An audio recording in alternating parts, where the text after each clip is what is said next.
a lady dressed in brown, has haunted Raynham Hall, a magnificent mansion near Fakenham, Norfolk, for more than 250 years. She's been seen by a king, shot at by a famous author, and even captured by a camera.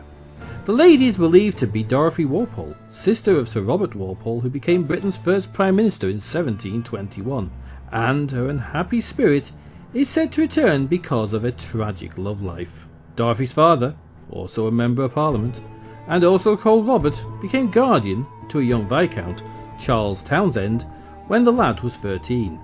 As he and Dorothy grew up together, they fell in love, but they were denied permission to marry.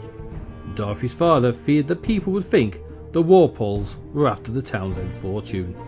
Charles left to find consolation in the arms of a baron's daughter, and later married her.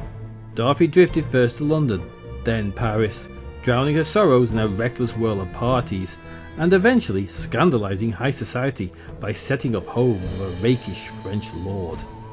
Then, in 1711, news reached her that Charles's wife had died. She hurried home to Raynham, and 12 months later the childhood lovers were married. For a while they were blissfully happy. Then the bride's past caught up with her. Her husband was told of how she had lived in Paris. In a rage he confined her to her rooms and ordered the servants to let no one in or out. When Dorothy died, aged 40, 10 years later, in 1726, the official cause was given as smallpox, but local rumours said that she had been pushed from behind at the top of the hall's great staircase. Such gossip gained credence when servants from Raynham revealed that her ghost was soon seen wandering the corridors of her old home. In 1786, the Prince Regent, later to become King George IV, was a guest at the hall. He woke one night to find a woman wearing brown standing beside his bed. Her hair was dishevelled, her face ashen white.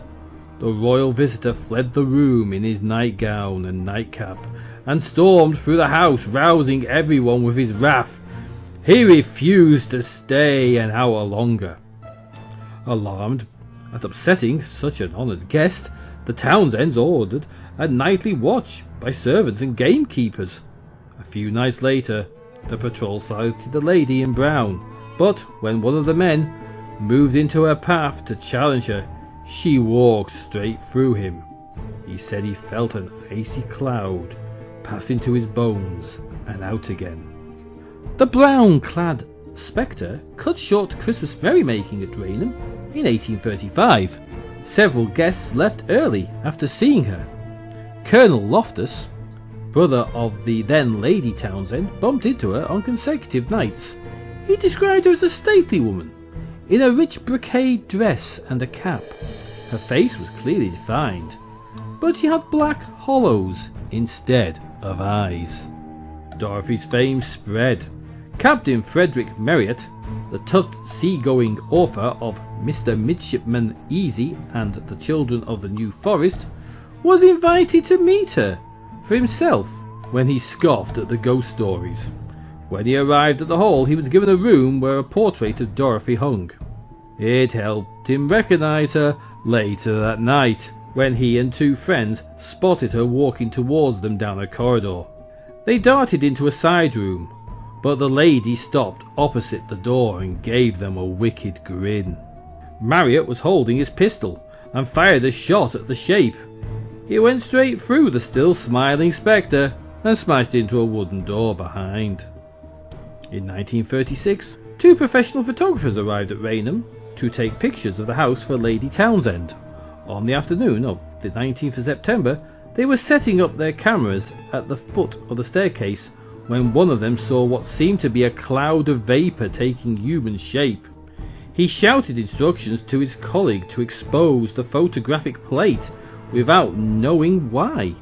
When it was developed, the misty outline of a woman in a white gown and veil could be seen halfway down the stairs, and experts were convinced the picture was not a fake.